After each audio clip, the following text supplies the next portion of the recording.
এখানে আমি তোমাদের 12টা অ্যাপ্রোপ্রিয়েট প্রিপোজিশন দিয়েছি, সেটা ভালোভাবে দেখে নাও। আই এম ফন্ড অফ, এই ফন্ড নিয়ে এটা একটা কিন্তু মাধ্যমিকে এসেছিল এই ওয়ার্ডটা অ্যাপ্রোপ্রিয়েট প্রিপোজিশন। তাহলে ফন্ডের উপরে, ফন্ডের পরে দেখবে অফ বসবে মুখস্থ। এর মানে কি হলো? I am fond of, fond মানে হচ্ছে পছন্দ করা বা ভালোবাসা।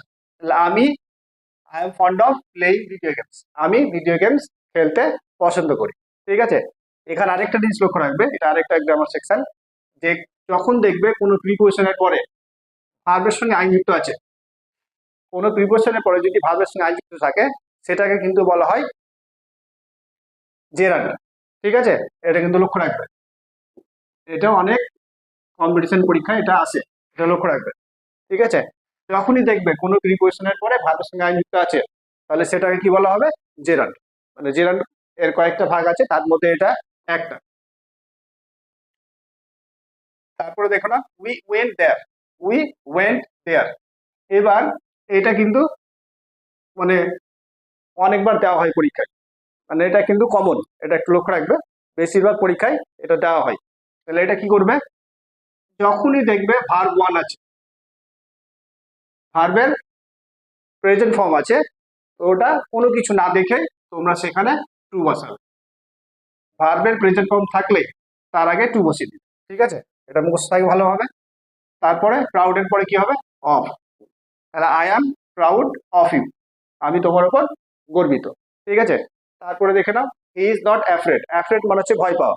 তাহলে he is not afraid of me, সে আমাকে দেখে ভয় পায় না। তাহলে অ্যাফ্রেড এর পরে প্রিপোজিশন মুখস্থ থাকবে অফ। 5 নম্বরটা দেখে নাও, দ্য ম্যান ডিলস রাইস। ডিলসের যখন দেখবে এখানে, এটা এই ওয়ার্ডটা দেখবে ভালোভাবে, ডিলসের পরে দুটো হয়, একটা ইন হয়, একটা উইথ হয়। ঠিক আছে, তো এখানে এই ওয়ার্ডটা দেখবে যে রাইস, তার মানে চালের কথা বলছে। এই যখন দেখবে এই এই ওয়ার্ডটা দেখে বুঝে নিবে যে এটা যখন ব্যবসা করা বোঝাবে তখন কিন্তু ইন হবে।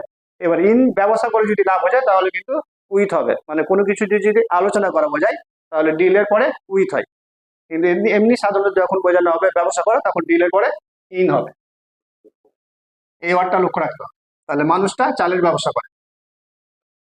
স্কেয়ার্ড, স্কেয়ার্ড মানে হচ্ছে ভয় পাওয়া। তাহলে I am scared of snake's, তাহলে আমি সাপ দেখে ভয় পাই। তাহলে স্কেয়ার্ড এর পরে কি হবে? Of.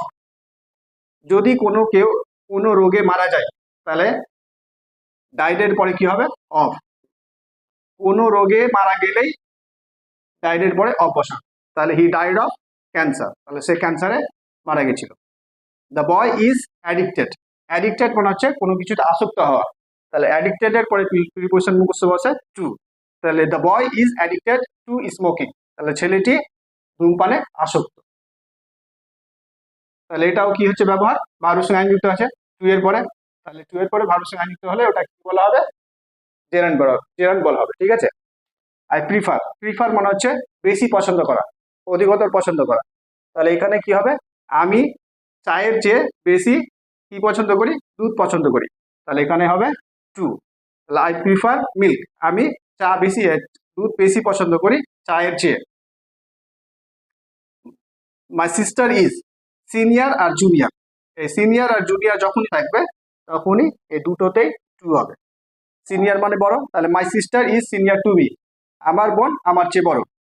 You are junior to me, তুমি আমার চেয়ে ছোট। ঠিক আছে, সিনিয়র আর জুনিয়রের ক্ষেত্রে টু হবে। হি ইজ অ্যাকিউজড, অ্যাকিউজড মানে হচ্ছে কোনো কিছুতে অভিযুক্ত করা। ঠিক আছে, কাউকে কোনো কিছুতে অভিযুক্ত করা। তাহলে এখানে কি হবে? অ্যাকিউজড এর পরে অফ হবে। তাহলে কি হলো? He is accused of theft, তাকে চুরির অভিযোগে অভিযুক্ত করা হয়েছে। ঠিক আছে।